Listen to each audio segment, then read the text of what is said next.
So this is the step-by-step procedure to remove the radio bezel from a 2007 F-150 and install the Belkin CarAudio Connect aux adapter, especially for that cool dude number 1. First thing you need to do is open the cup holder, and then pull the bezel from this corner and the opposite corner at the same time. If you pull, it will actually come apart from the dash. It's only held in by clips. And then that comes off.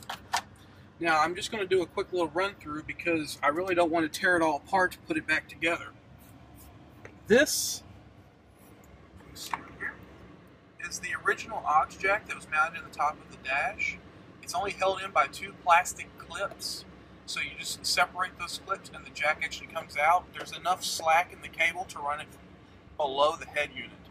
Then below that, you can see I just have a simple 3.5mm splitter, and then the new cable going to the aux jack on top of the dash, and this is the cable for the Bluetooth adapter.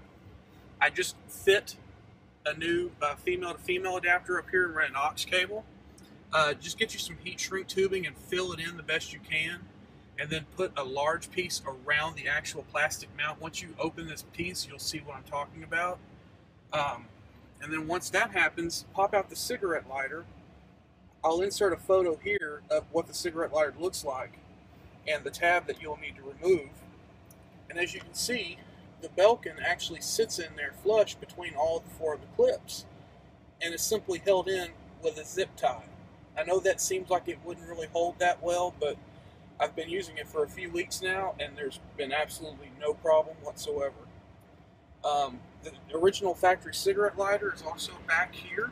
You can see it right there, and there's the CLA adapter for the Belkin. There's also a USB extension cord that runs below the dash, and then down there, I did cut a hole.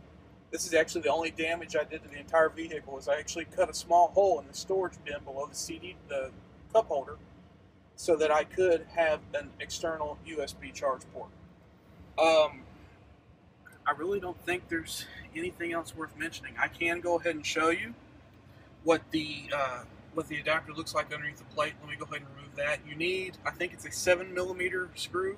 I'm using a 9/32 socket adapter, which has a little slack in it, but it actually gets the job done. Let me go ahead and remove these 2 bolts right here, and I'll show you what it looks like underneath. I have the 2 screws removed, as you can see.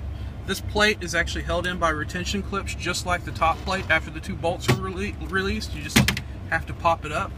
Now, as you can see,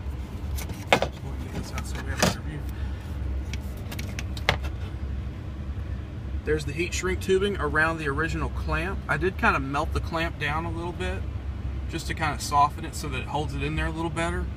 And actually made some, if you see right here, I actually have a little post inside that plastic clamp.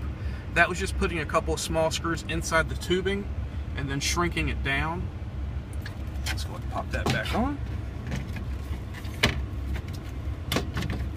And one other thing I would like to suggest is whenever you're ready to reassemble your dash centerpiece, the suggestion I have is, if you have any of the retention clips from the original, from this bezel here in place, remove them with a pair of needle nose pliers, because they move, as you can tell right here, and you're just going to have an easier time if they're not in the dash.